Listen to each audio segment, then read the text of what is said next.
Pastor G. Son, I'm on a mission, man. I wanna be Christlike in the way I walk.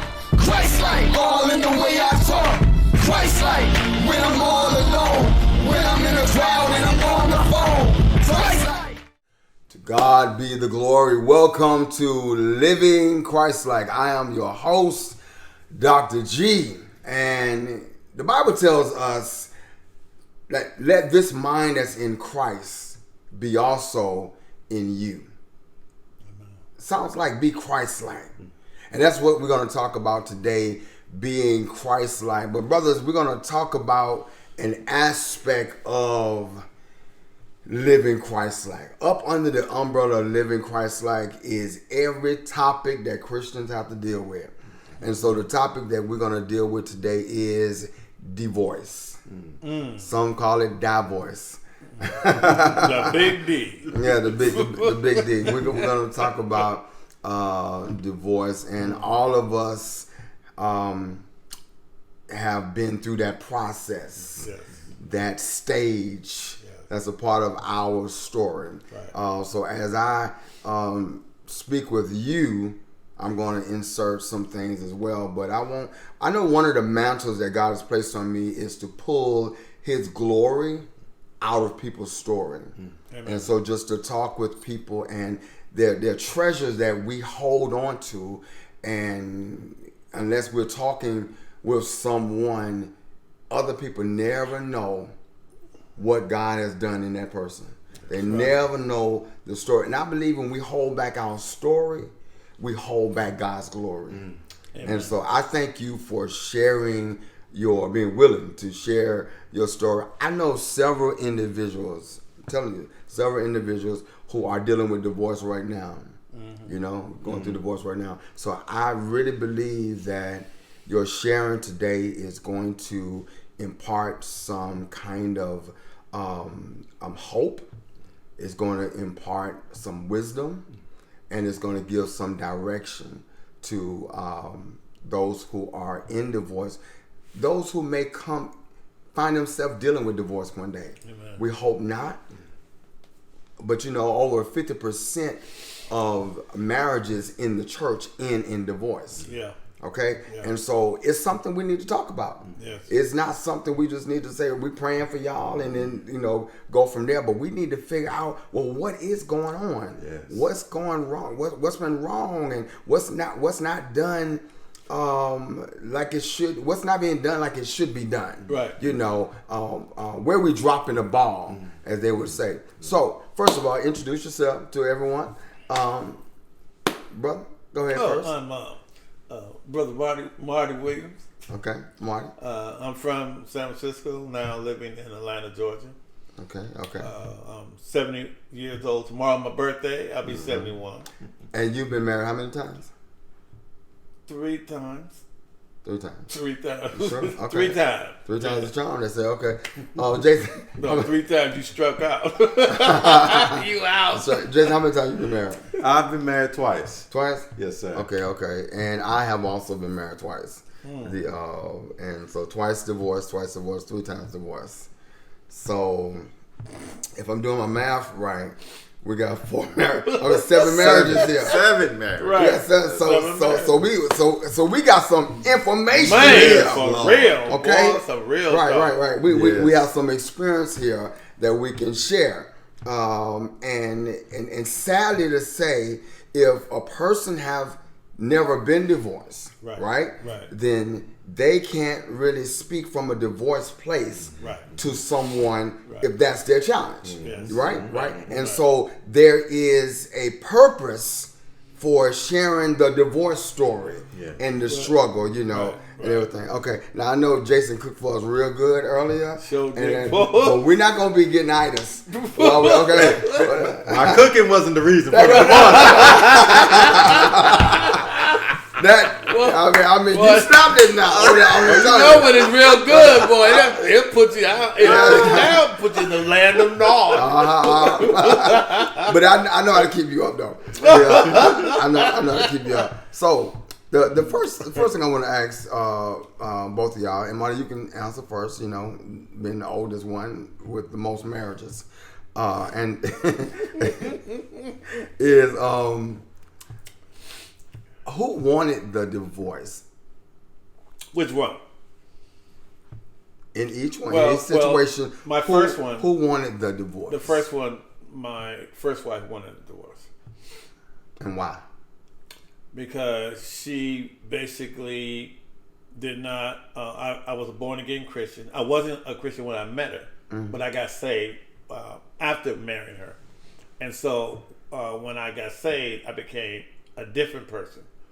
And so she wasn't down with that. And so a whole lot of stuff happened. And then finally she just said, after 7 years, she decided to go in another direction. So she moved out of California and went all the way to Memphis, Tennessee. Okay, and then your second divorce. And Who wanted that? My second divorce was, it was my choice. And because I didn't pay attention to some very fundamental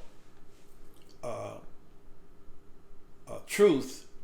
When I first met her, the first thing she told me is, don't talk to me about Jesus. So being a man of God, I should have said, I'll see you later. But I was in, number one, I was in a backslidden state, which means I wasn't living according to who I was. I allowed my flesh to rule my whole existence at that time. And I think that was because when the first wife left, it did a lot to me. Like, she took my two sons and went out of state. So I think that had a tremendous bearing on me, to the degree that I had to go back home, live with my mom. And so I at that point, I went into a backsliding state. And I think that was because of, and I ain't making no excuse for no backsliding, but I'm saying life happens. So you're saying this is why you wanted the divorce? Why did you want the No, divorce? I didn't want the first divorce. No, I'm talking about the second one. Why did you want the divorce? Oh, I'm sorry. I went all the way back to the first. Yeah, come on back. Okay. Okay, so the second one, so anyway, I married her, and the first thing she said when we did get married, don't tell nobody. Okay. Because I had just took her up to Tahoe to do a quick marriage, and she wanted a very elaborate wedding. So 7 months later, and she was showing, we had an elaborate, 2 limousines, a $10,000 wedding. Okay. Why did you want the divorce? Because she too did not adhere to, she thought that Christianity was going to church on Sunday, but not a walking epistle, not living a Christian life. Right. And so everything I was doing was foreign to her. Okay. And so, and we fought all the time because my dependency on God was so great. Like, God told me, get up, leave California, and go to Atlanta. And that upset her. It's like, how we just gonna go there if we don't know nobody? That's down in the South. You don't know nobody. I'm not listening to nobody but God. He told me to go. So we fought from California all the way to Atlanta. Got to Atlanta. So anyway, what happened was this difference in lifestyle was so paramount. And then in the end, we were living in Florida, and I think it was her frustration that she began to attack me because I'm always in the presence of the Lord. And that's why you wanted the divorce.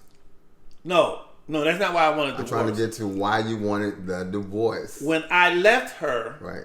I left Florida and went to California. Went to Atlanta. He's reliving this. And yeah, and what happened was I wasn't tripping. I was cool with being separated. Okay, for over a year. Okay. And then I ran into somebody. And when I ran into somebody, now I had a reason to divorce. Okay. Okay, because before that I wasn't tripping. Okay. If I hadn't ran into that person, I probably would have still been separated. And unless she wanted a divorce, I wouldn't, because I wasn't doing anything. So you were separated from your second wife. Correct. And for over a year. Right. And you wasn't thinking about a divorce. And I wasn't thinking until about going back you to met somebody who caught your eye. Caught my heart. Caught everything. Caught your heart Before I even seen it. Okay, before you seen it. Okay, Right. so and then that gave you the reason to want to Right. They gave me a divorce the reason to second- divorce my second wife. Okay, okay, all right, okay. And then your third wife, what's the situation with that? Here again, the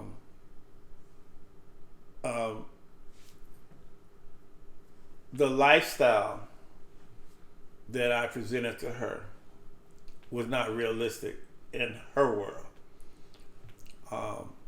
And I believe that I was offering her a better life. Who wanted the divorce? We were separated for 2 years. Mm-hmm. And then okay, so what happened was I told her, because she, in the 2 years that I was separated from her, she started living a life that she really wanted. Right. So we came to an agreement that it don't make sense for her not to divorce me, because she's going to be free to do things that I know I'm not going to do. Okay. Right? And I didn't want her to bring the consequences of that on her. So I told her, we need to go and get a divorce.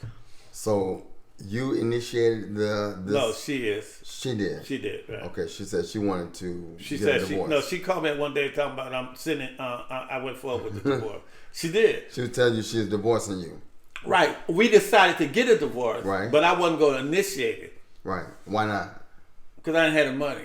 Okay. That's I what. mean, that's real talk. Yeah. I didn't have the money. Right. I wasn't going ready to do that. So I just, so I said, I said, if you ever get to a point where you want a divorce, then go ahead and do it. Okay. Okay. And I will sign it, because I know that, we live in two different realities. Okay. Gotcha. Amen. Jason, married twice. Yes. Who wanted the divorce the first time, My ex-wife did. and why? Being nice and discreet Okay. for the protection of her, especially her being the mother of my two children. I'll just say she no longer wanted to be married to me. I'll just say that. Okay. She didn't want to be with me anymore. Okay. So Okay. she chose to move on. Okay. Well, I'll be nice too then. Okay. I could go somewhere. Yeah. Okay. So, but the bottom line is what you said, is that she didn't want to be with you anymore. Yes. And y'all have been married for how long? 5 years. Okay. Mm-hmm. So, are you able to share why she didn't want to? Is that going too far? Why did she tell you why she didn't want to? Oh yeah, I know why. I know why she didn't want to. Again, just I'm attempting to be discreet about it. Okay. But you do know why she told you why. I know exactly why. Yeah. Okay. She didn't want to be with me anymore. And, Okay. I got She you. didn't want to be married to me. Right, I got you. Anymore, You so. expressed that. Yeah. Okay. Yeah. And so then, your second marriage. So your first wife didn't want to be married to you. Yes. You anymore. Me. Okay. Yeah. Right. Specifically. Right. You specifically. Yes, Right. Okay. yes. So now your second wife. Yes. Who wanted the divorce? She did as well. Okay. And she, I can be a little more expressive with this. She as well didn't want to be married. Y'all didn't have any kids together. No kids Okay. together. No. Both of us married a little bit later, in our 30s, and so we both had kids already. Okay. So we chose not to have kids. We were married 3 years. Okay. But she as well just didn't want to be married anymore, and that was more so connected to her just seeing the differences in our belief system, even though both of us were Christians, but our beliefs pertaining to Jesus Christ and how that works and how relationship works, it was something that she just wanted to move on, just with the thought that it just wasn't going to work. So after 3 years, and she was a Christian when y'all got married. Yeah.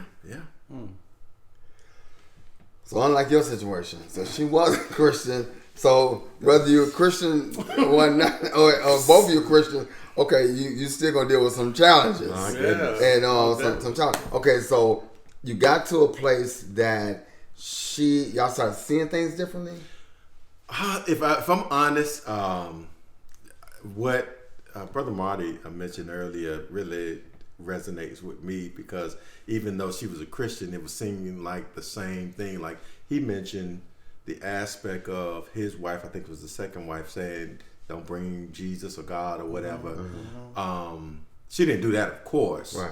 But there was such rifts when it came to us attempting to reconcile our beliefs in what God's word is saying, and how to operate in that word, and what that word looks like for relationship and how relationship works.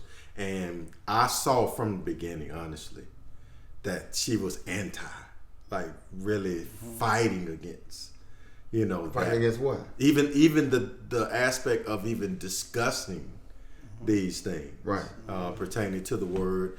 And she was just so anti it and so against it. And I saw that from the beginning. Okay, so you saw this from the beginning. So what you're telling me is that as a man of God, a Christian, who've been married before, no judgment here, who've been married before, that you saw from the beginning. I did. Because I seen some things from the beginning, and I was like, and I did. I'm like, I was in the fog, must be. So you saw from the beginning that this was someone you was not on the same page with spiritually. Yeah. Did y'all ever pray together before you got married? We did, and it seemed like there were times that she would be open. Because I think there's a problem when Christian couples, people who are dating, they don't pray the things that would hold your relationship together. Yeah. They don't do together. They're so traveling and learning this and going out and everything, But the foundation of the faith, right? Yeah. As believers, that rock that's going to hold that relationship, it's like that's missing. Bible study, prayer before we get married, while we're dating. Y'all didn't do that? And see, and that's the thing. And I'm glad you added into it Bible study, because I attempted. And I remember this is early in the stage, attempting to have Bible studies. We would go to Panera Bread or whatever. And I just remember that was just so, it was almost like you're trying to teach me. Okay. Was it like a tug of war? Yeah, it was, honestly. Okay. And so we see. What, man, did you approach it like you was trying to teach her and trying to bring her up to her speed? I was very careful in attempting and how I was going about the discussions to make sure that it didn't come across that way. You thought you were? Yeah, I thought I was. Right. I honestly did. Right. But she told you differently. Yes, right. She absolutely said differently. Yeah, and because I am one who has a very, very firm Bible study with one student. Okay, cool. Yeah, and I have a very, very firm belief in what it is that I believe, and I'm always open to the understanding. But I'm going to stand firm on it. Right. I'm not going to fight against or attempt to make you believe something. But I'm not going to accept what you believe if you can't prove it. Right. What I was going to say. Well, hold on. You're not finished. No, go ahead, because you may add something to it. What I was going to say was, what I learned is this.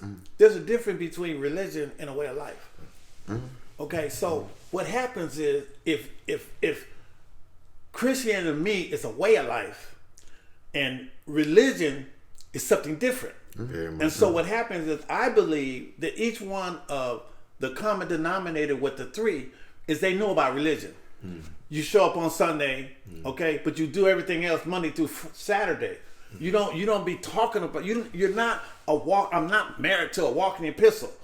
And I taught word. I demonstrate word. I live word. So this is what the class is. You don't have to be all that. You don't understand. It's not a religion. It's a way of life. Right. Now, one thing that you would say often, I remember hearing you saying this, is that I'm not better than you. Right.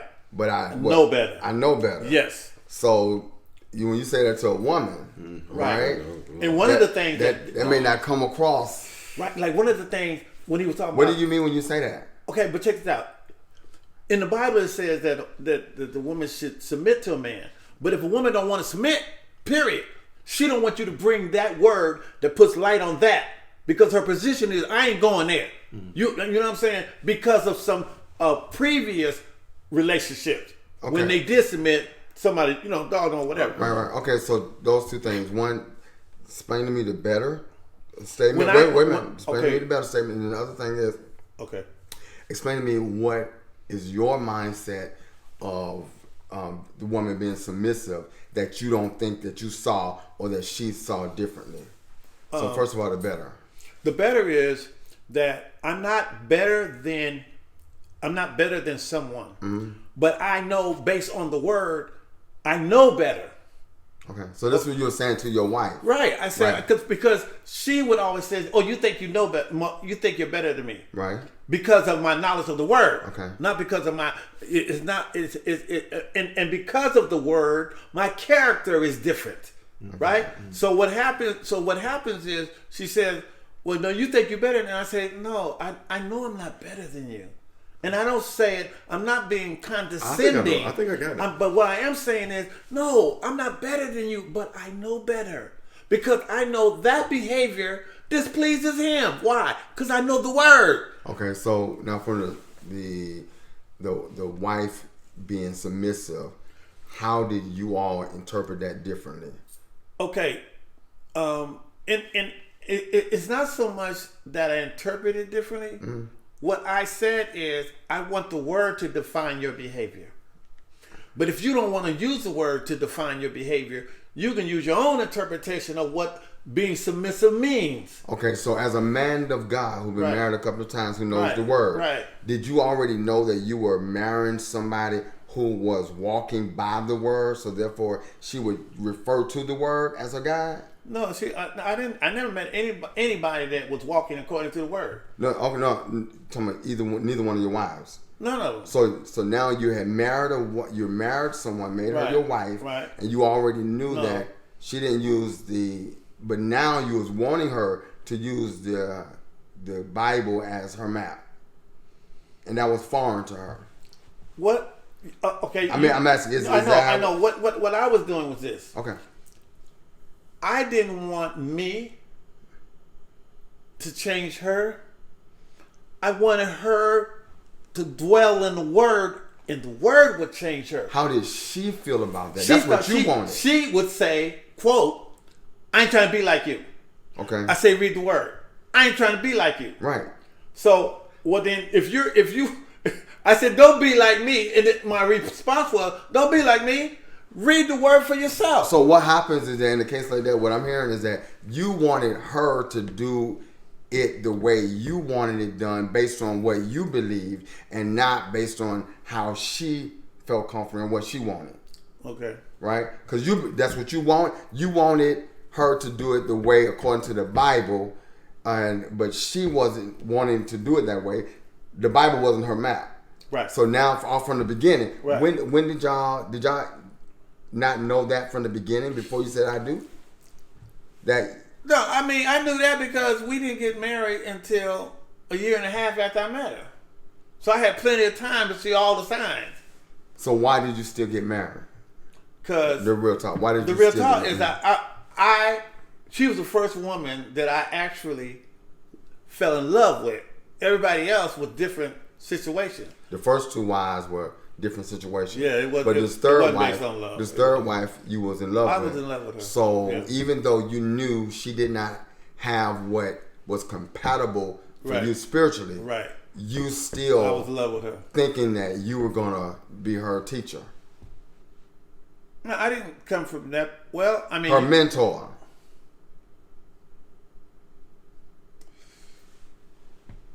I believe that. No, okay, because I know.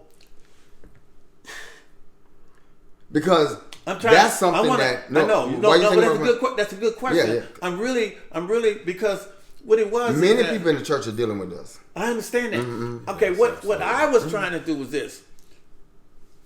I was living what I was talking, and I wanted you to understand what you're seeing.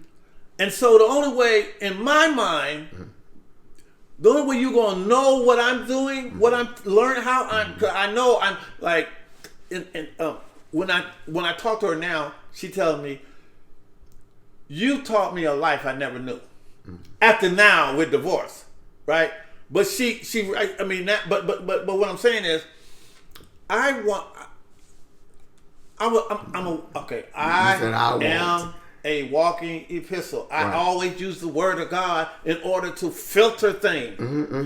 Not 100%, but most of the time. Right? So when there's situations come up, I rely on the word of God to say, this is right and this is wrong. You rely on the word. So I'm then talking about her. Right. So then what I wanted her to do, you wanted her to use the word of God, in my opinion. But see what I'm saying? But I am the word of God. So then she's gonna say, you want me to be like you. And I say, and then you know what I say? Because that was one of the things. Oh, you just want me to be like you.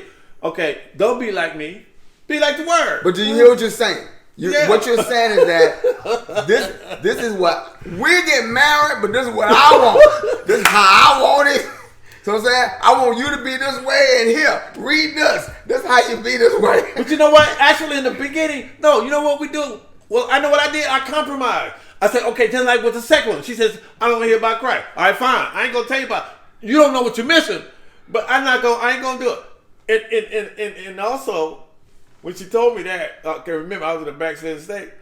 I would, you know, the Bible says that when you leave your first estate, right? When you leave or when you backslide, you be worse than you was. I had never cheated on my first wife, but my second wife said, "Don't tell nobody we were married." I said, "Okay, I'm gonna act like I ain't married." And so I was cheating. I was doing all this kind of stuff, right? That I had never done before. And so then, when I repented, and I truly repented, and I went to her and I said, "Look, I confess all the women I've been sleeping with." This is the second wife. The second wife. Okay. Okay, well, because I'm trying to don't set go a too precedent, long. okay? And so I repented, and then the Lord said, well, you need to leave. You did so much damage in California, go to Atlanta and start over. The problem with this is when a person don't forgive you and they don't forget, when you change, they don't see the change. They have already put you where you did the transgression, right? And so what happened going forward, it's a done deal, right? Okay, going to the third marriage, here's a woman who came out of, she told me all about her situation, how jacked up it was, and I said, oh, great, I'm showing you a new life. Well, let's back up for a minute. All right. You said when you change, the other person don't acknowledge it or don't see it? No, they won't see it. Why you think she didn't see your change? What were you still doing the same? I did. Or what was you doing differently that you expected her to see that it was different? Okay.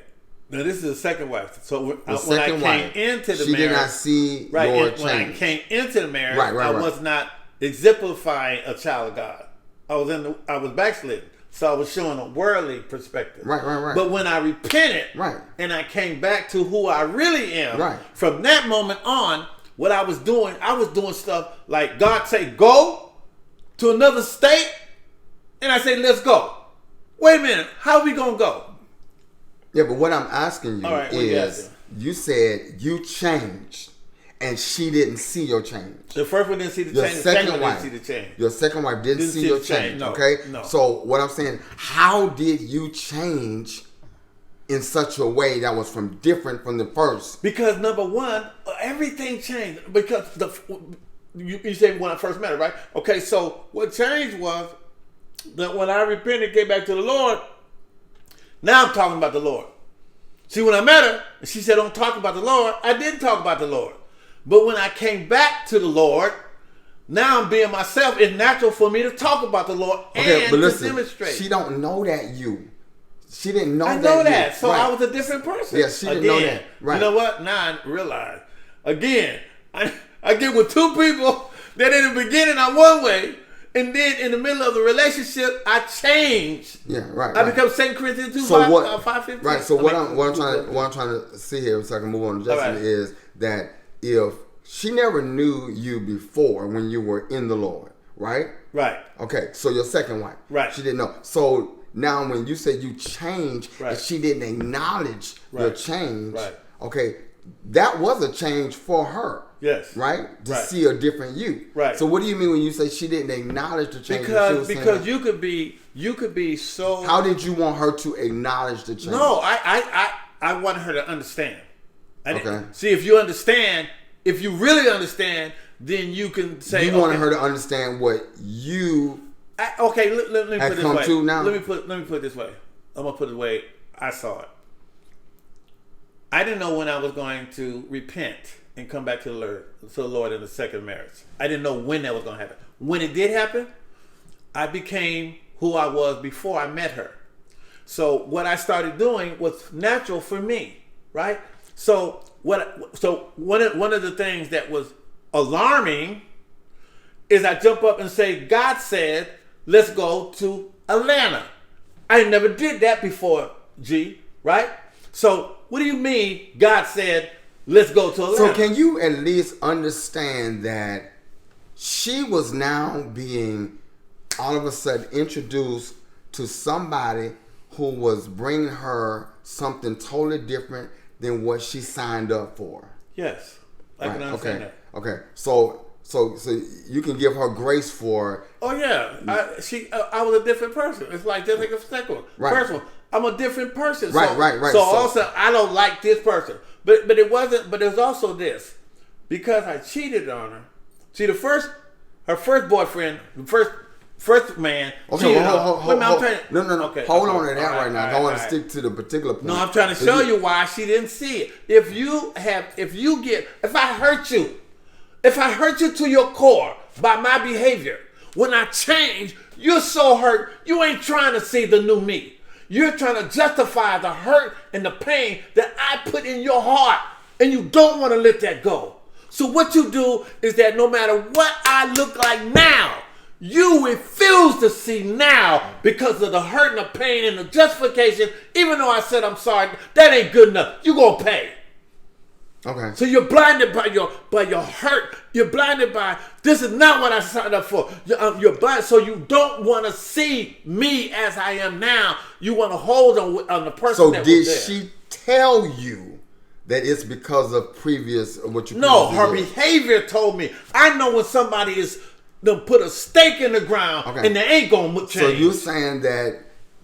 Oh, sorry, you just get me all emotional. He's doing this whole people, it's still healing. It's real, man. It's real. You're still healing, and everything. Because sometimes you can just bring up a name and you say, "Oh, see, some healing still got to take place." You see why I'm holding back some stuff? I don't want to get caught up in it. We don't leave him here for a second. Cause he got a whole lot. He got a whole lot. So hold your mute.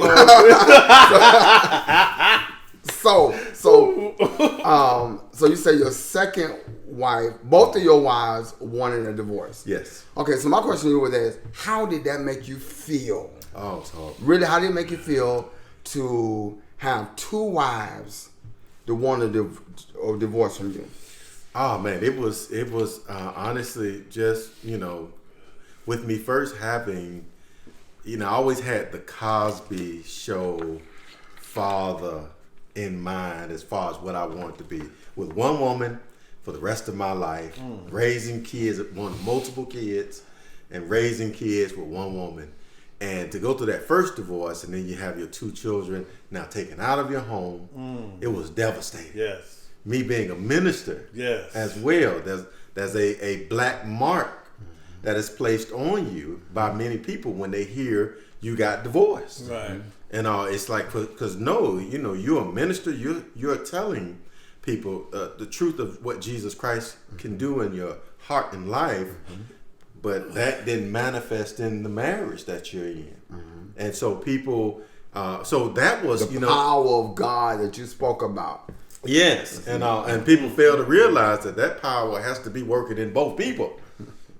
Yeah, all it takes for one for it not to be working in to destroy a marriage, but that's a whole nother thing.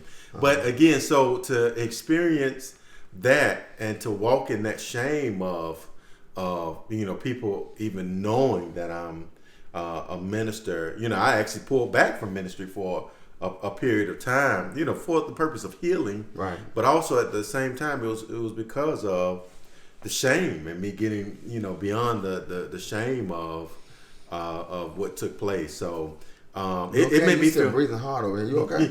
I'm trying to maintain. Okay. Maintain. He gonna get me fired up. It's Jason's time out. That's why I had to take some water. Okay. Man, I'm telling you, man. This. Oh man, but no. So it did have me feel some shame. It had me feel just great disappointment because of the dream that I had for what marriage was going to be like. Remember, I didn't get married till 31. Right, first time. The first time, and so it's like for many people that's considered a little older for your first time getting married, and that was because again I didn't want to get married and it end up in divorce, so I just really waited, and throughout my 20s, and so for it to still end in divorce and for me not to have my children in the home as I always dreamed, that was really disappointing. It hurt, and I hurt really a long time. Even thinking about it still hurts. Talk about that. Talk about how it hurt you. What did that hurt do to you or draw you to do it? Whatever lead you to it. Oh man, it just it kind of put me in a holding pattern for a while in regard to just life in general. Just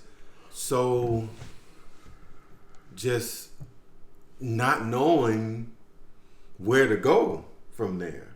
I was just really at a point of just, I don't know what to do ministry wise. I don't know what to do with the ex-wife, and now I have to try to have relationship with my children outside of the house, and they were young then. My youngest, he was only 9 months. He was 9 months when we separated. And so just a little bit over a year after the divorce, and so you're trying to handle that. You have a household that you're paying all the bills for. Now you still got to pay all the bills for that household and send money out into another household to pay child support and things like that. Because she chose to leave. Yes, and the way she chose to leave as well, which again I won't get into. Did you ask her not to leave? Yes. Okay. And what do you mean? Because that Temptation song said, "Ain't too proud to beg for you." Was that you? I wasn't begging. Now I'm sorry. Okay. I wasn't begging. Okay. But I did talk to her about what she was doing. Like really, you feel fine. And I don't want to get into it, but it's like you're okay with the decision that you're making, right?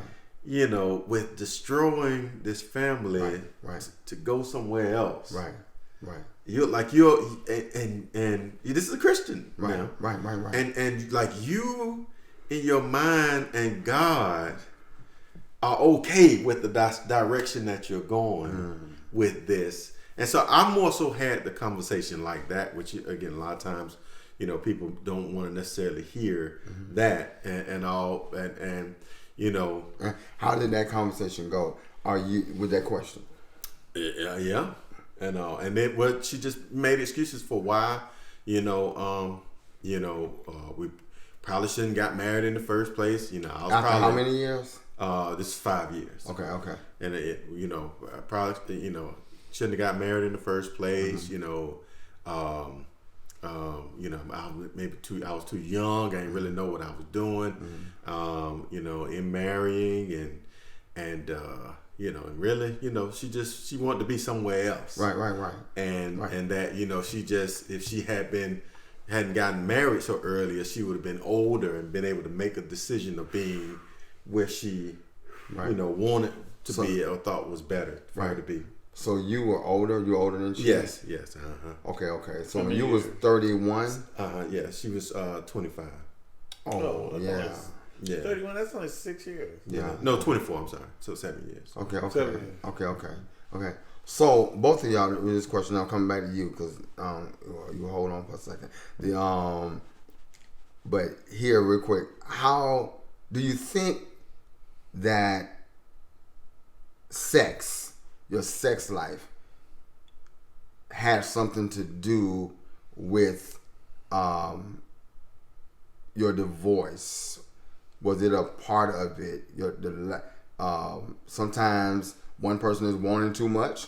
Sometimes it's not enough. It's not there, you know. And that's something that, and I actually heard a preacher talk recently, trying to school people in church from the pulpit, marriage people, how to keep romance and, you know, and intimacy, you know, in your relationship, because it's not really talked about, you know.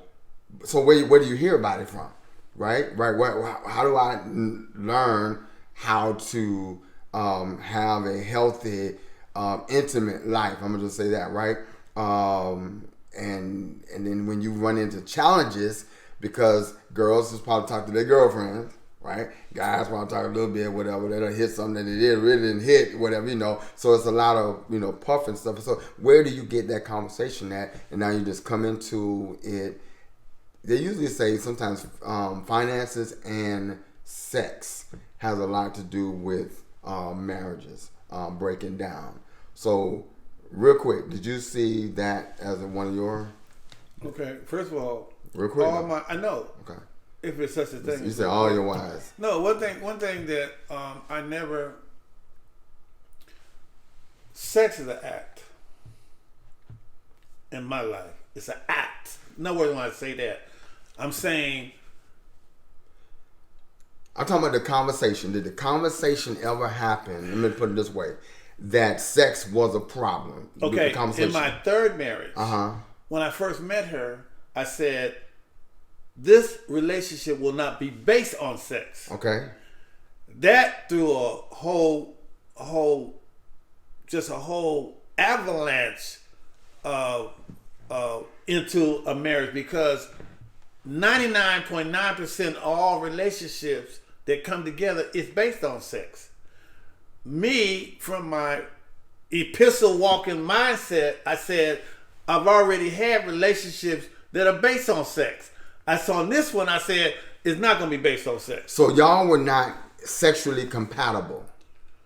No. Or in agreement? Okay, we weren't sexually compatible because of my mindset. Because your mindset. Right. She wanted to go, you didn't want to. No, it's not that. It's that it's like I said, okay, if you tell somebody sex is not it's not going to be the basis for a relationship, right. What you do then is you refrain from doing things that you would normally not refrain from doing, right? Because there's no buffer there to say you can't do it. So did she have based on your coming out to her like that? She was trying to go along with it. She didn't understand it. But did she have a problem with your lack of sex? Well, she didn't say that. Do you feel that your second wife didn't say it was her other husband of man? I mean, person who did her wrong. But you said based on the way she was, you knew this. It was something. So I'm saying I knew that there were issues. Okay. But I also felt that and the thing about it is and let me say this I'm right a quick. communication person. Let me say this right here. All right. Go person. I have been in a situation, I think it was my second marriage, but also at my first, when violence came in my first marriage, right? And you know, she was became physical abusive. Right. I didn't want to do it. I didn't want to have no more intimacy there at all. Right. Okay. I'm off. Right. You know, that just, right. Right. And so, and then with the second marriage, and I'm just that way. I'm wired that way. If I know people say we, make up to break up to make up, and you know, people, I ain't down with all that. Right. If I'm not in agreement with you, then make up say, if I'm not compatible, we're not on the same page. I don't want to touch you, and I don't want you to touch me. Right. You know what I'm talking about? There has to be some kind of chemistry, some kind of desire, some kind of romance. Because I gotta romance and all kinds of stuff. I gotta want to do all this. Remember, light the candle and everything. You know, set the mood. So for me, because of that, I didn't want to. You know, and so. Did she voice anything? Did she say why you don't want to have sex with her? No. That it was. I guess it was given, or that no. Okay, you know, so even though you did that, for me it was not that conversation it was not a conversation. It was clear, like you said, but the second wife, it was clear by my posture that I'm not, But you didn't talk about it. No, that's what I'm saying. We did not talk about it. Right. It was clear by your posture, the posture, your behavior, and I wasn't approached either. Right. So I guess because this is my posture, my behavior, So what my situation was, I'm fighting temptations because I put a stake down. I said there won't be no sex. So now I'm fighting. Right? What you mean? You're fighting temptation. I'm fighting my desires and fighting her desire. You told her that there'd be no sex? Right. Y'all married? I said this marriage is not going to be based on sex. Okay, so that meaning that it's not going to be preeminent. It's not going to be the main thing, right? So when I say fighting it, it's like this. I'm fighting a desire. Because also, I wasn't married to her, right? When I first met her. Oh, okay, I'm talking about when you're married, man. So, okay, while you're fornicating and everything then, I'm talking about when you're married. I was still in. So, okay, but you know did what? She want some and you didn't want to give? No. When she wants some, I gave her some. But, yeah, when she wants some. Did she want it more than you? Was that a problem? Because that's a problem with a lot of people. Huh? No, I'm not saying she wanted more than me. I don't think she wanted more than me. I don't think she wanted more than me. Okay. I don't think she wanted more than me. I don't think she wanted more than me. Talking to both of my ex-wives, while going through the process of divorce, and even after, they would oftentimes, both of them would say, that sex was the only compatibility that we had. And again, I just use that as them using an excuse again, as if there's nothing else that we had. But sex was never really an issue, other than from my standpoint, once you see a woman drifting away from you in her heart, her body drifts away from you as well. And so you can see. This is why it amazes me when people talk about how men don't know when a woman is cheating or something is wrong. No, she'll really start to display that, especially in the area of sex. She'll start to drift away, and so sex wasn't an issue from that standpoint until the issue of us. The not desiring you. And I would even say more, the lack of desire, but there was something stemming from that, because they'll say that they enjoyed sex. Right. So the lack of desire was stemming from these other areas of lack of connection that wasn't there, especially for women. That can happen. I think because sometimes, not all men, and I know you spoke earlier about yourself, but sometimes men, even without that, we can go and some men can, and but women go and have sex with just because they get you hard, you just do it. Right. Well, now I've heard women talk recently. I mean, since I've been listening to Kendra G and some other shows, there are some women. I ain't met them. Boy. No. There's some women who would say they don't have no desire for him. They don't really want to be with him. Okay. They just want. They want to have a moment. They want to have sex. They want to have intimate, or they want to have sex. They just want to have sex and then go on by their way until I need you again. Until I get that itching, they say. And see, I can see that. Right. But that's different from a single woman versus a married woman. Because a single woman can be that way once a month, twice a month. Right. A married woman, you got that man next to you every day. And so it may be that once or twice a month, but to that man, that's like a long time. So it's as if she's not desiring you those other 28, 29 days. Right. Except for those 1 or 2 days when she, a little hot. You know what I mean? Right. And so yeah, like I said, when it comes to what took place, marriage, in the marriage, sex wasn't an issue like, I'm not enjoying sex. Right. From their standpoint. Right. It was again, those other areas of what they felt wasn't compatibility Right. that ultimately drew them away, that led to the lack of sex. So he said sex was not going to be the primary thing of that third marriage, and over here, sex was the compatibility. But I don't think it was. I Right. think that that's the excuse that they used to not acknowledge what was going on in those other areas so that they could be repaired. Okay. So it was like, that was the only reason why. It was just an excuse, to say, because it wasn't like we were, as much as I would have liked to, what I mean? Right. So, but it was like, that was just an excuse. Come on, I'm ready. Man, I'm just real, I'm like, but I of course I wasn't that way towards them. Right. But again, it seemed like from their standpoint, that was the excuse of why they, what the only aspect of what made us work. You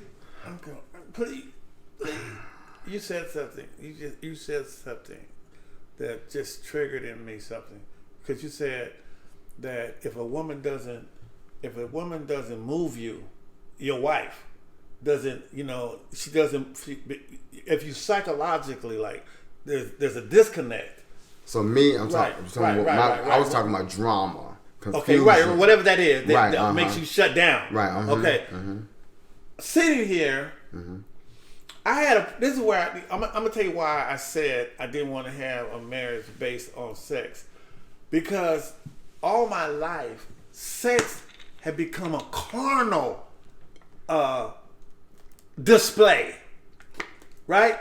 To me, all my life, because of how I use sex all my life, it was never based and rooted on love. That's why I said it's an act. Okay, and so what sex is important. I know it. I'm not. What? I mean, it's important to a marriage. Okay. If because you're not supposed to withhold when you marry. Okay, but women can hold if they want to. But they can do it if they want to. But what I'm saying is to me. So what I'm saying, I'm just saying to me. What I'm saying, living Christ-like. My mind. No, I'm being Christ-like. What I'm saying is, where I'm most carnal is in the bedroom. Does that make sense? I'm most carnal in the bedroom. But are you that in marriage though? Because no, that's what I'm saying. In marriage, I'm straight up walking epistle. No, I'm talking about in sex in marriage. Do you consider that carnal? I did. Wow. And because again, it's an act. Okay, let me explain something. But everything is an act. I told you it's gonna move. Okay, let me explain something. Yeah, you don't get a hype. Okay, let me say something. Don't fall now. Now, when I came to Georgia, I didn't know that I didn't know that anal sex was against the law. I didn't know that until I got to Georgia, right? So when I was shocked, because I come from California. The Bible says nothing is defiled in the bed of marriage. So if I'm going there, it's still cool in the bed of marriage, right? So, and remember, I'm coming now to Georgia. I repented, right? So now I'm on fire for the Lord. And then I get here and they said certain things now. So I'm like, I ain't trying to do none of it. So I believe. Well, how they gonna know? No, I know. They don't know. I know. But that's still Georgia though. But I know. I'm talking about. yeah. No, I get you. Yeah. I'm talking about when I sit here. I started looking at how deep I was in this walk with Christ, and so all of a sudden they said that's a law, and I said what? So so what I'm saying is, it seems like just a little bit. Every time when I had sex should be something like love, but it wasn't love. It was an act. And when I play the tape back, always since the first time I had sex all the way up, there are times I be laughing while we doing it because it was funny to me. What was going on? I'm trying to tell you, man. Now I was a pimp, So I had a lot of women. Maybe that just messed me up. And see, I was gonna, and again, I was gonna ask that. Yeah, because that's what messed me up. I had too many women.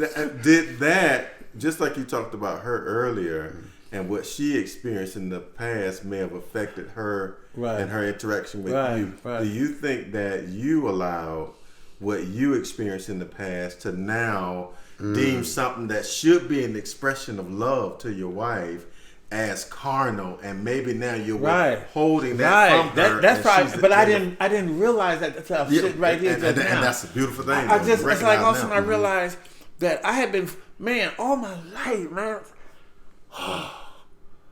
all my life, sex was an act. It was never love. And so, and see, the part to that baffles me a little bit is you said that this third wife was the only wife that you fell in love with. Right, but sex that you fell in love with. But sex was what you came into it saying. It will not be based on sex because I love you. But listen, because I didn't associate sex with love. I didn't associate sex with love. You see, that's the key. I did not associate sex with love. So if I say I love her as a Christian, as a man of God, it didn't have nothing to do with it. I still did not equate it. And see, this is what people need to know is that even while you are a Christian, a man or a woman of God, a walking epistle, that you still have some issues, some baggage, some stuff that's not allowing you probably to be ready for marriage. I'm not. Already. I ain't trying to go there no more. Don't you know that? Yeah. I'm through. No more. But listen. Ready to, because marriage says I am ready to not just consider myself, but I'm now going to consider somebody else, and in this case, even more than myself. Right? But you're not separating. See, what you're doing is this. I'm going to consider somebody else. But if my mind, which controls every other function of my body. I think that's what he's bringing out, though.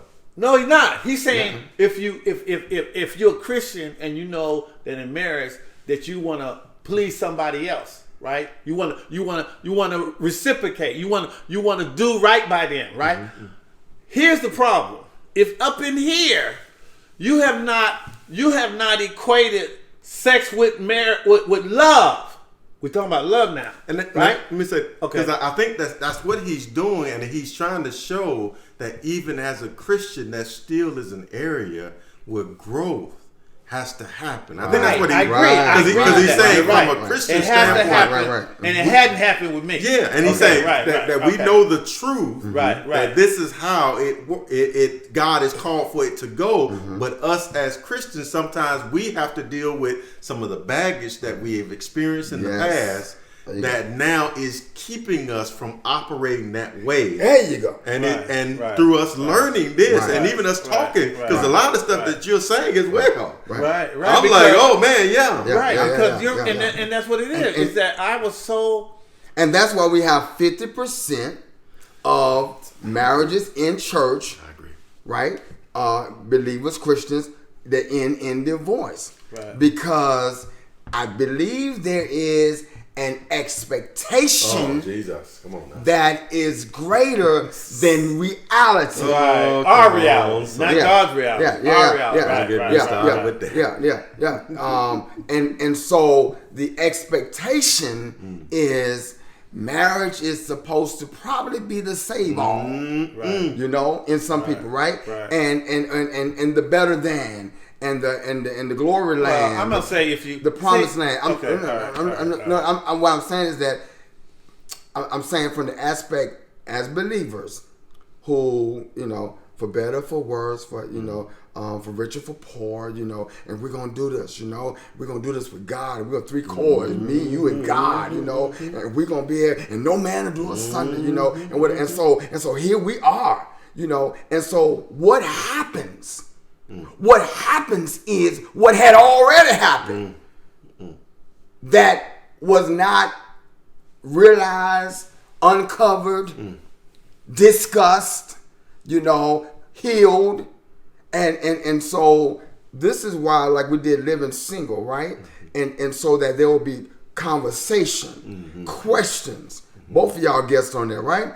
Questions that you don't normally engage in when you're dating somebody. You know, because especially, and they'll tell you, especially once you done hit it, done got, whooping, whatever, whatever you want to call it, been intimate. Some things, it's like something emotional happens, right? And some kind of connection. And so some things you start looking beyond certain things and not want to dig too deep over there because that might mess up something. Or you get blinded to some things that do exist, or look beyond them because of that. So they would say, take your time, don't get too intimate, and make sure you check things out. We do it with everything. We're gonna buy a house, we're gonna buy a car, that's right. And sometimes a job, we thoroughly check it out to see if and we even go on interviews. 3 and I got my 3rd interview. I'm talking about for the same job. I'm still, and because I'm trying to fill them out, they're trying to fill me out. And so we are used to this in our corporate world, our daily life, and we don't incorporate that where it matters the most. And so that's something that I have seen in the church. Do you have any regrets? Do you have any regrets? And so it's pretty much twofold. Do you have any regrets? And is there anything you think you could have done differently? Yes, I would say yes to both.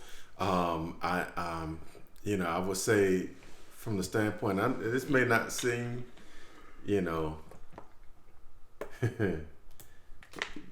the best statement to make and all, but and I understand, and we've talked about this before, that God can make all things work for the good. So everything that I experienced was for my good. Right. I'm better and benefited for it now.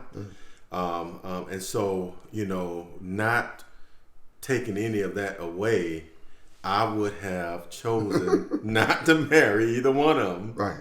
If I could go back. Right. Of course, we know we ain't got no time machine, and we never know what would have been the case or anything, or what we would have not learned that I've learned now because of it. So you don't really want to go back. But if you ask me again, the regret was seeing those areas beforehand of the lack of compatibility, even though that individual was a Christian. That there were still these areas of lack of compatibility from the spiritual standpoint, that the regret was not being honest with the fact that is there and choosing to move on. Oh, Jesus! I thought I was going to keep calling the whole time, but you hit it. That was my thing. That was me. Is that I am so close to God. A walking epistle. He loved me so that he showed me big time. When I said big time, I ain't got time to go into the big time, but it's a movie big time. It's 422. Movie big time. How he showed me, but because let me tell you, ego and pride, it will mess you up. Yes. Ego and pride would mess you up. So pride is what would get in the way when put out the word, getting married, invitations out. Oh goodness, yes. You know what I'm saying? But then you see in sign, not wonders, flags, not wonders, big flags, red flags, dark crimson red, and you ignore it. And like you said, that you go ahead anyway. And if I can add one other thing, because you mentioned about the sex as well, prior to marriage, and what the glue that can be sometimes. For me, if I'm being honest, I had sex with both of my wives prior to. Both of us recognized that it wasn't of God. We didn't want to do it, but you use the lack of wisdom. You put yourself in certain situations, and sometimes things happen. Yes. You know, and do you think that for damage, me, curse things or whatever? No, I don't believe in. Okay. In that I know where cursing. you come from that way now. Okay. Yeah, I don't believe that because that happened, that's you're cursed. Downfall. No. Okay. God can restore. He can lead. Right, It's right. always about His leading and guiding. Good. Okay. And not because you did an act. God is not mad and He gonna make your marriage not work. Right. No, He ain't good. doing That that. song. Good. You know, and so, Good, but good. when prior to marriage, me having sex with them, I came from a standpoint of many years prior to getting married. When I was dating, I was getting to know women in the church now. You know, making promises. Oh, we ain't gonna do nothing, and we really meant it too. So when I was, at that point of being a single man who desired to be married and was going out throughout the church and meeting women in the church and not coming from a standpoint of trying to just sleep with them, but really trying to get to know them. But end up, you're putting yourself in certain positions, and I end up finding myself continuing in a cycle of sleeping with these women. Going through women. Yes. Just going through women. And in the church. Yes, in the church. In the church. And so when I got to the point of marriage. So you went through the whole singles ministry? Well, again, I wasn't a part of the singles ministry, but I guess I had my own singles ministry and all. And so, but honestly, because I was so judged, I was getting to know these women, and I was very, very judgmental. Because like, oh, now she's not my wife, and even though I had sex with them, I would just go ahead and move on. So when I did get to a point where the Lord really started to minister to my heart and start to really show me His grace and show me, how He could change my life and everything, it took me a while, but then I was ready to get back into the dating pool. And so when I did, meet my first wife, even my second wife, you put yourself in a certain situation and, things happen. But I wasn't deciding to marry either one of them because I was so attached physically, but it was because of me not wanting to do again what I did to those previous women. Where I was just running through them, and I just didn't want to have another woman that I had slept with added to the church, and just moved on. So that ultimately I ain't gonna say caused me, but that drew me to try to stick it out and make it work, even though I saw red flags prior to marriage. And so it wasn't like, ooh, the sex is so great, I'm gonna marry this woman. It was, I had sex with this woman. Let me go ahead and really, really attempt to make this work. Let's see if we can fight through whatever, lack of compatibility is there. Let's see if the Lord, can continue to minister to our hearts. And when I saw red flags, that should have told me that that's not, it's not going to work. And so I made decisions from that standpoint when it came to sex. Okay, so you saw the red flags. Yes. But at the same time, while you're seeing the red flags, you just knew you didn't want to continue to do that anymore, go through anymore. Because you done been through the choir, done been through the usher board, you just didn't want. Okay, so what made you not want to go through? What made you come to that epiphany, that mindset? I don't want to do that anymore. What was it about you that changed? Well, it was more so the Lord just ultimately showing me how I needed help. See, it was really me on my own out there trying to do this thing, and it was me trying to withstand and abstain and not do it, instead of the Lord renewing my mind and working in me to and also causing me to use wisdom in regard to women that really got me to that point. But I didn't want to hurt a woman. The thing with me, I love my sisters.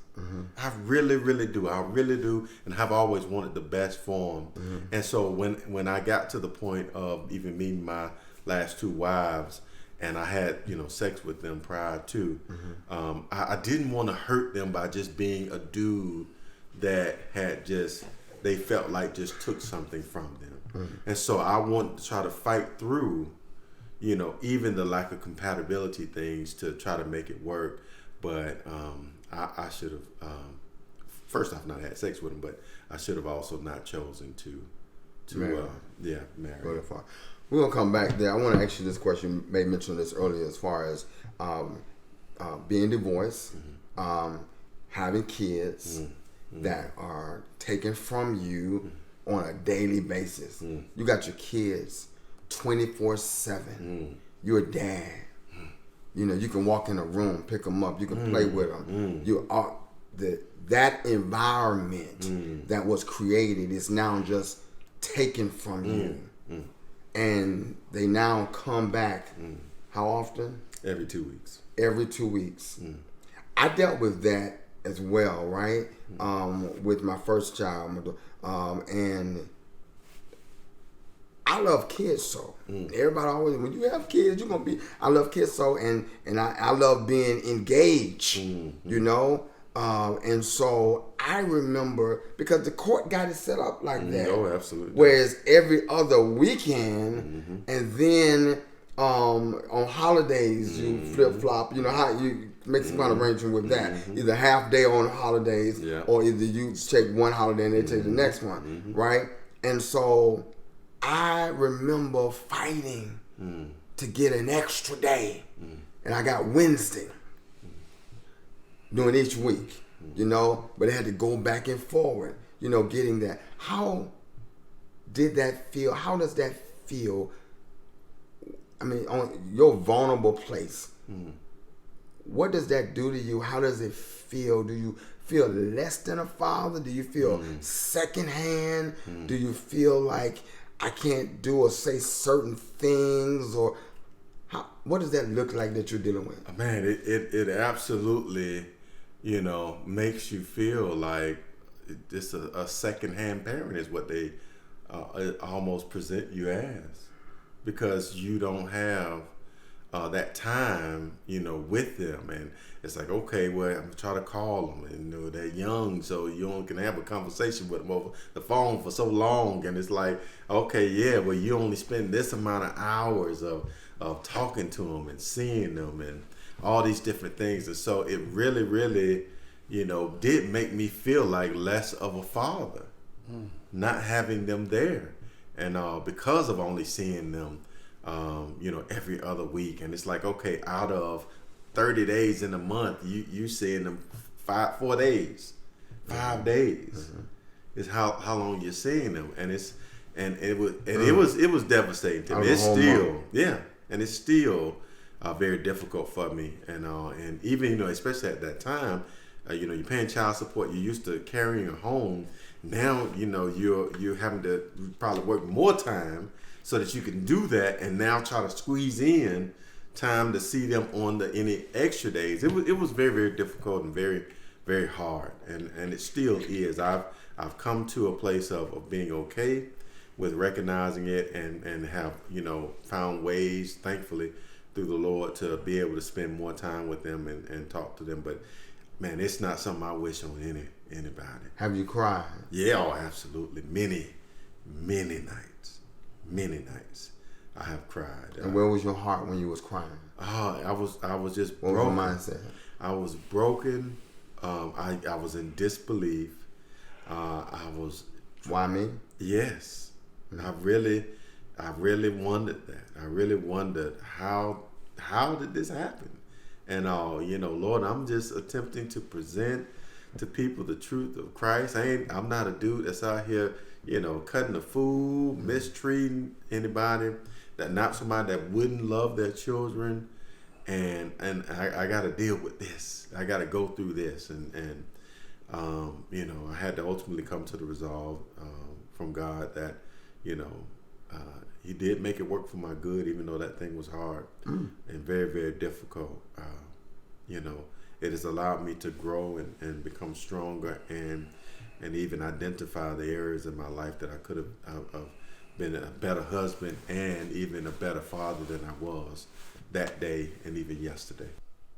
So I remember when my first wife, it was like 4:00 in the morning, and I was bare chested and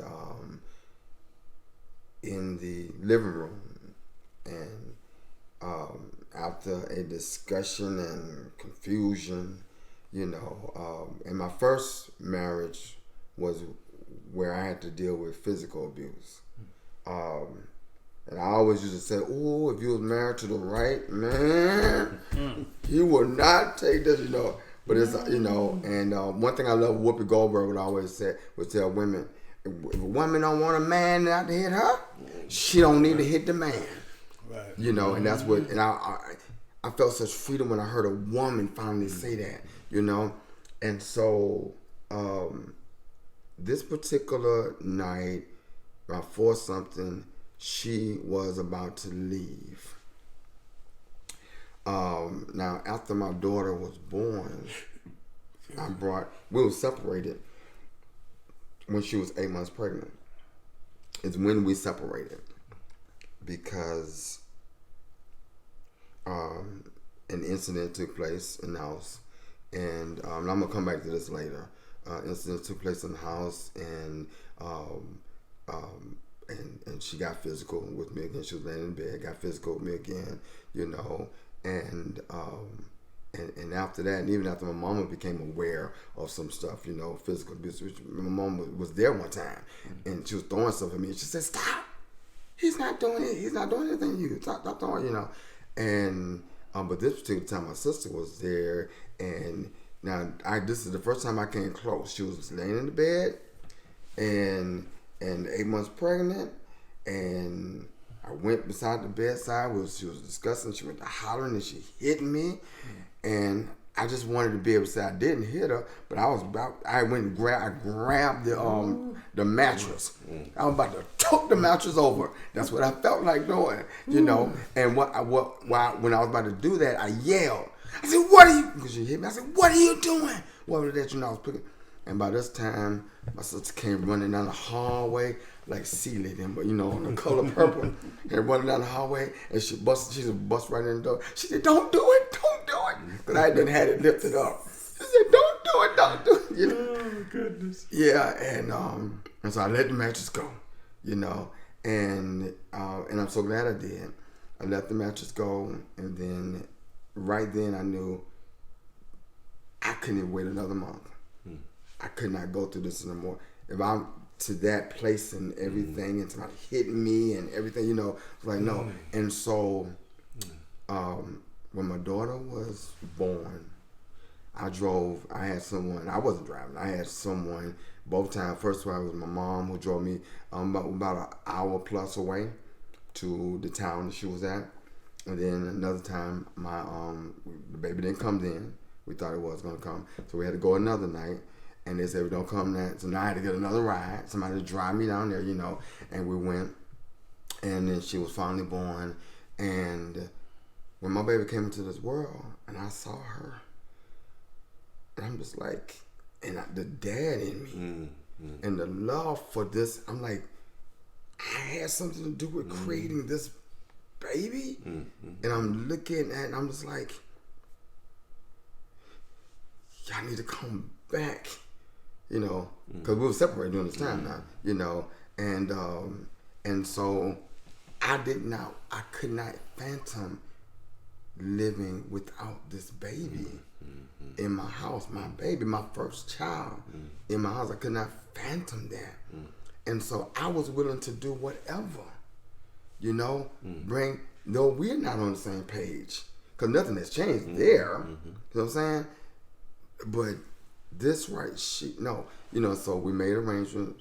Made arrangements to get her moved back, because going back to what I said earlier, because we were not on the same page. I was not in the same bed, but we're in the same household. Well, I thought that was a big step in my eye, a big step. Not in her mindset. If I wasn't going to be in the bed with her, then she's leaving. And I could not understand that. God, I'm trying. You know what I'm talking about? I'm taking this step. You know what I'm talking about? I'm taking. And so why is this happening?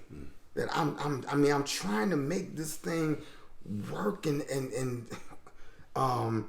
so she done made arrangements that her cousin was gonna pick her up, and she was going out of town, and she was gonna leave. And I'm laying there. I'm sitting on the couch, and I got my baby head on my bare chest. And I'm just rubbing her. Tears coming out of my eyes. I'm like, what, 21?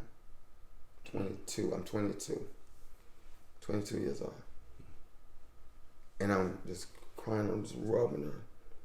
And I'm knowing that after everything I done tried, everything I done did, I don't drive, but I done got folk up and down the road, you know what I'm saying? Move you back up and everything. All of this, I'm thinking if I do my part, if I do this much, you know, things gon', so I'm rubbing it, but I'm like, I'm just thinking, I wish I could tell you what's about to take place. And then I thought about the two women, the two mothers. Do I want to fight over this baby? And make sure you don't take my child? But my love for her said, I would not do this. I would not tug a war over this child if that's what you... 4 o'clock in the morning, 4:20 something, left. And I'm at that house by myself, and I'm just crying. And I'm feeling like, why? What to do now? Where to go from here? How my life, as I was picturing it and thought it was going to be, has, been interrupted. Fatherhood has been interrupted. My vision of fatherhood has been snatched from me. And every day and every minute that I'm not present, it is the absence of part of me. And that, to this day, there's still rippling effect. To this day. So I understand that struggle, but I felt like I was in a fog that wasn't going to ever end, but I can say that while things didn't get like I wanted them to get, things got better, easier, a lot of ups, a lot of downs, but it got easier. But we're going to go back there later as we continue to talk about, because there's so much that's under this. And I want to make sure that what we do here, what we share here, helps somebody. And those of you who I know are going through right now, that it help you, that you see that, watch this, there's still destiny after divorce. Because see, you start wondering about your purpose, about your everything, everything, whatever, But that one thing, something you said earlier, that one thing does not define the sum of what God is doing in and through your life. You don't throw away a book because a page got wrinkled or got a stain on it. I don't have books of chapters that was stuck together because something got stuck, something sticky got on it. You know what I'm saying? But they kept that. And that's how we are. These are our stories. There are pages in our story. But Marty, right before we wrap up part 1, what is it that you regret, and what is it that you think you could have done differently? Quickly. I regret the focusing on the package and not focusing on the two different realities in the three individuals. When you say the package, you're talking about the physicalness of the woman, the physical attraction, and even sex. Yeah, sex came with that. Yeah. Okay. Yeah. Because you saw it as an act, right? Right. But So you regret that? I regret that. The positiveness of all that was I got some beautiful kids. The regret is that I was too immature. I was too ill prepared to bring children into this world, not knowing what it takes to be a father, to be a husband, to be prepared to do those things. I regret all that. And going forward, what do you wish you would have done differently? What do you? I would. Number one, I would have paid attention to the red flag in the beginning. Paying attention to First what? of all, the first marriage had nothing to do with anything other than I was being. I had a lawyer said you better marry her because she's going to testify against a criminal case. You don't marry somebody for that, but I did to protect myself. Okay, that was the first one.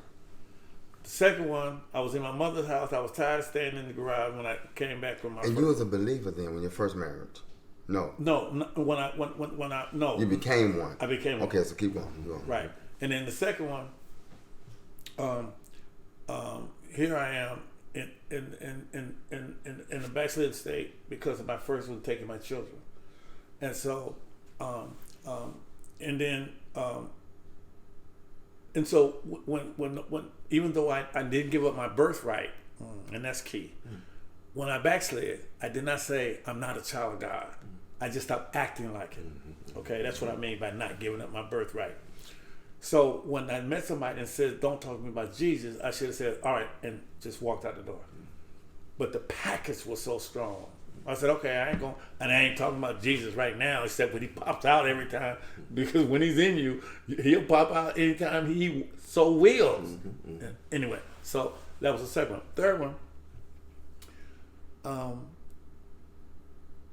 What do you think you could If have I done had differently? to, number one, paid attention to the book of James, that said I was drawn away by my own lust, because I believe that it was an unusual bringing together, but I didn't line it up totally to the word, because God wouldn't have brought me somebody at that point when I'm still attached to somebody else in a marriage.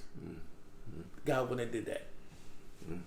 So all three of those, there were things that... Why you say God wouldn't have done that? Because God wouldn't bring me to somebody if I haven't divorced this woman. Because, listen, Okay. you're the one who moved fast on it. I said I was... No. Okay. What I'm saying is that you're saying God would not bring this person to you that allows you, because what it did, it allowed you to go on and close something that was lingering. Right. You just decided. I moved too fast. Right? You decide, right. Instead of you identifying, okay, this could be a new, fresh start. But I don't think God would have brought me somebody that was that would not look.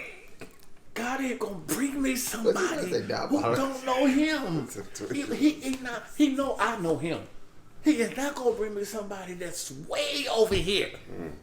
No, God ain't gonna do that. So the question is, as we wrap up. But I don't blame God. I blame myself. I'm not going to ever blame God. That was my decision. Right. The question is, in that, what do you think, and I think you said, I just want you, would have done differently? Well, to someone who can know and hear it, this is what I need to do practical. What would you have done different? What would you have done differently? I told you. Well, number one, if you was in that scenario, you had just met her, what would you have done differently? When she went home, what I would have did differently is told her don't come back, and she wouldn't have came back. She went home because she came out here to find out that she had a marriage no more. So she went back to California, and when she went to California, I felt like I was dying. I said, oh my God, she got to come back. I love her so much. And so what I would have said, hey, did you cry? Nice knowing you, man. I was sick. Wow. I was sick because I loved this woman, and I loved her before I met her. I loved her based on her voice. I never saw her. Wow. So I said, "This is God." Why you loved her? Something she said to you? No, it was Her just voice her voice, resonated man. with you? A voice. It was something about her voice. A voice. It Wow. was her voice. I fell in love with her voice. And if I did it over again, I said, "Hey, you know, it's nice knowing you, but you know, stay there, cause I'm not ready. Because it's something you say now all the time is you say I'm not eligible. I'm not eligible." So you feel you would have said that then. Oh yeah. And you would have realized you And I wasn't would realize eligible. that. And ready. That was And so what makes us not eligible many times is that how you think. well, how you think, but it's what is where we are or where we are not. Right. Right? Right. And so that doesn't, so now I'm not, I could desire marriage, I could desire something, but I'm not ready for it right now. I'm not eligible for that now. And I'm not just thinking about me, I'm thinking about the life that I'm about to impact. Right. You know? Right. And then, so living Christ-like in marriage is not easy at all. It's hard. It is. Living Christ-like after marriage, but in divorce, is hard. And there's a lot. Next time we're going to talk about the attacks that have come from people in the church. Right. Right? Yeah. Because you're divorced, as if God has removed destiny from you Right. because of divorce. Right. As if God's hand of grace is no longer on you. And he's now decided not to choose you because of your divorce. And then how did that make you feel? So we're going to deal with that next time. I thank you for joining us. I hope that you have been blessed, helped in some way or another. Stay tuned. The conversation continues. I want to say, if you're going through divorce, if you know somebody, share this with them. Listen, there is still destiny after divorce for you. When they say keep living Christ-like, just keep God first. Because God, guess what? Philippians 1:6. Let me tell you about God. God will complete in you the work that he has begun. And it matters not what you go through or what you do. He will complete in you the work he has begun. And I speak it over you. Thank you. When I'm in a crowd and I'm on the phone, Christ-like in the way I walk, Christ-like all in